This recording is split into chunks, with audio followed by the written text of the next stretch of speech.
Yamaha FZ 150 hybrid প্রযুক্তির আড়ালে এটা কি আসলে কোনো পকেট কাটার মহোৎসব? বিস্তারিত কথাবার্তা বলবো আমরা।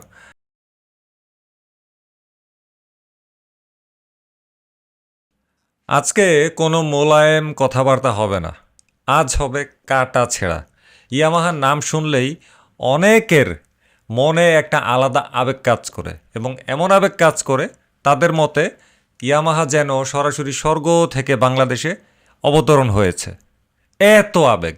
কিন্তু এই ধরনের আবেগের সুযোগ নিয়ে যখন ৩,৪৭,৫০০ টাকায় মাত্র ১২.২ বিএইচপির একটা বাইক আপনার হাতে ধরিয়ে দেওয়া হয়, তখন বুঝতে হবে ডাল মে কুচ কালা নেহি, পুরো ডাল হি কালা হ্যায়। আজকের ভিডিওর বিষয় ইয়ামাহা FZ 150 হাইব্রিড কিভাবে একজন গ্রাহকের পকেট কাটার বিগ বস হতে পারে। মেকানিক্যাল রেফারেন্স ছাড়া কিন্তু কথাবার্তা বলবো না। আজকের স্ক্রিপ্টের প্রত্যেকটা অধ্যায়ে থাকবে কঠোর 5 লাইন, সুতরাং সিট বেল্ট বেঁধে নিন, কারণ সত্যটা অনেক তেতো হতে যাচ্ছে। আপনারা দেখছেন রিকু ব্লগস, যার স্লোগান সত্য সুন্দর আর তোষামত কুৎসিত। বিস্তারিত সহ ফিরে আসছি ইন্ট্রোর পরে।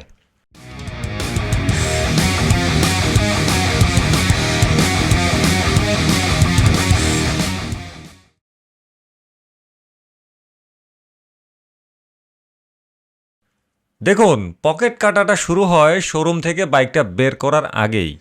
150 সিসির একটা ইঞ্জিন, যার আউটপুট মাত্র 12.2 বিএইচপি। ডাল ভাত 150 সিসির বাইকও এখন 14, 15, 17, 18 বিএইচপির দেয়। আর ইয়ামাহা আপনাকে দিচ্ছে কি হাইব্রিড ট্যাগ। এই তথাকথিত হাইব্রিড আসলে কোনো ইলেকট্রিক মোটর ড্রাইভ নয়, এটা কেবল একটা স্মার্ট মোটর জেনারেটর, সংক্ষেপে এসএমজি। এটি স্টার্ট করার সময় একটু টর্ক অ্যাসিস্ট দেয়, ব্যাস। এই 3 সেকেন্ডের বাড়তি টর্কের জন্য আপনি কেন 1 লক্ষ টাকা কিংবা অন্য অনেক মোটরসাইকেলের সাথে তুলনা করলে 1.5 লক্ষ বা 1 লক্ষ বা 2 লক্ষ টাকা আপনি কেন বেশি দিবেন, যেখানে একই বাজেটে আপনি আরও শক্তিশালী ইঞ্জিন পেতে পারতেন? সেখানে ইয়ামাহা আপনাকে স্বাদহীন, গন্ধহীন ললিপপ খাওয়াচ্ছে। 12.2 বিএইচপি দিয়ে আপনি রেসে জিততে পারবেন না ঠিকই, কিন্তু 3,47,000 টাকা দিয়ে ইয়ামাহার লস কভার করে দিতে পারবেন। আপনার হাতে কিন্তু এটা বিরাট একটা সুযোগ। কোম্পানির যদি কোনো লসে থাকে, তাহলে এগুলো ক্রয় করে তাদের লস মানে পূরণে বিশেষ অবদান রাখতে পারেন।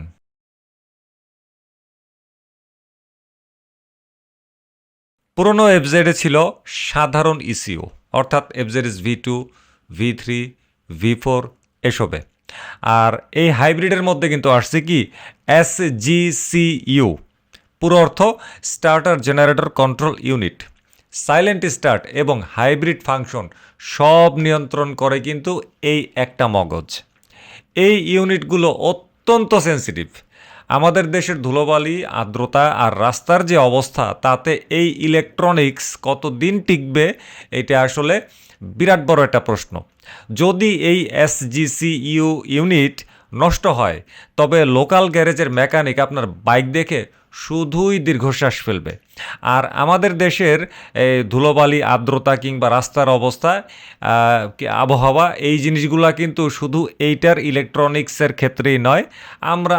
আমরা রেগুলার যে ইলেকট্রনিক্স আইটেমগুলো ব্যবহার করি, মোবাইল ফোন বলেন, ঘড়ি বলেন, যাই বলেন, সবগুলার ক্ষেত্রেই কিন্তু এটা ক্ষতিকর। একইভাবে এটার ক্ষেত্রেও কিন্তু ক্ষতিকর। একটা SGCUর দাম সাধারণ ইসিউর চেয়ে কয়েক গুণ বেশি। কোম্পানির সার্ভিস সেন্টারে গেলে আপনাকে সরাসরি বলা হবে পার্টস চেঞ্জ করতে হবে, রিপেয়ারিংয়ের অপশন নেই। ভালো কথা। অর্থাৎ ছোট এক চিলতে তারের গোলমাল মানেই 15,000 থেকে 20,000 টাকার একটা ধাক্কা আসার বিরাট বড় আশঙ্কা রয়েছে। আপনার বাইক সাইলেন্টলি স্টার্ট হবে ঠিকই, কিন্তু বিল দেওয়ার সময় আপনার চিৎকার সারা মহল্লা শুনতে পাবে। মহল্লা না, পুরা দেশবাসী শুনতে পাবে।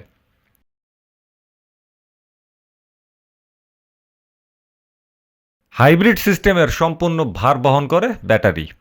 সাধারণ বাইকে ব্যাটারি শুধু স্টার্ট দেওয়ার কাজ করে। এখানে ব্যাটারিকে কন্টিনিউয়াসলি পাওয়ার অ্যাসিস্ট মোড চালু রাখতে হয়। যেখানে সাধারণ ব্যাটারি ভালোভাবে রক্ষণাবেক্ষণ করলেও ৩-৪ বছর টিকে যায়, বা বাদ দিলাম অন্তত ২-২.৫ বছর, আর ধরলাম ৩ বছরই টিকে যায়। এখানে ২ বছরের মাথায় ব্যাটারি হেলথ ড্রপ করবে একটু বেশি পরিমাণে, একটু না বেশি পরিমাণেই করবে। আর ব্যাটারি ড্রপ হওয়া মানেই হাইব্রিড ফিচার কিন্তু ফুটটুস গায়েব। এখানে প্রথাগত স্টার্টার মোটর কিন্তু নেই, স্ট্যাটর কয়েলটাই মোটর হিসেবে কাজ করে। ওই যে হোন্ডাই SP125 সেম, কিন্তু এই বিশেষ কয়েলের দাম সাধারণ কয়েলের তুলনায় অনেক বেশি। যদি কয়েল পুড়ে যায় তবে আপনার পকেট থেকে যে টাকাটা যাবে তাতে অন্য কোনো ছোট বাইকের ইঞ্জিন রিবিল্ড করা সম্ভব। কোম্পানি আপনাকে জ্বালানি সাশ্রয়ের স্বপ্ন দেখাবে, কিন্তু সেই সাশ্রয় করা টাকা আপনি ব্যাটারি আর কয়েল কিনতেই ডাবল ফেরত দিয়ে দেবেন। কাকে? কোম্পানিকে।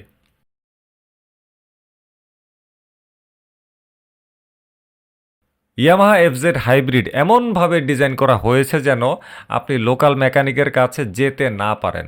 এর ডায়াগনস্টিক টুলস এবং সফটওয়্যার শুধু অথরাইজড ডিলারদের কাছে থাকবে।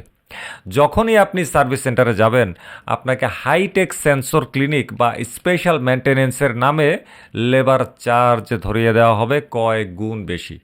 পার্টসের জন্য আপনাকে বলা যায় না, কিছু কিছু পার্টসের জন্য মাসের পর মাস অপেক্ষা করা লাগতে পারে, অথবা ডিলারদের বেঁধে দেওয়া চড়া দামে কেনা লাগতে পারে। একেই বলে টেকনিক্যাল কলোনিয়ালিজম। হাইব্রিড মানেই হলো আপনার বাইকের চাবিকাঠি এখন থেকে কোম্পানির হাতে। আপনি কেবল টাকা গোনার একটা মেশিন, আপনি এটিএম বুথ।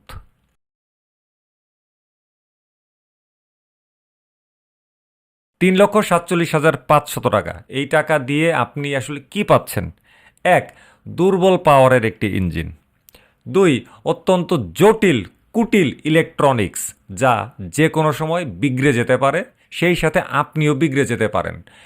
তিন, ভবিষ্যতের এক বিশাল মেনটেনেন্স বিল। ইয়ামাহার স্লোগান হতে পারত, আমরা টেকনোলজি বিক্রি করি না, আমরা মেনটেনেন্স কস্ট লিজ দিই। হাইব্রিড প্রযুক্তির নামে এই প্রিমিয়াম চার্জ করা আসলে গ্রাহকের পকেট কাটার একটা আধুনিক ওস্তাদি ছাড়া আসলে আর কিছুই না।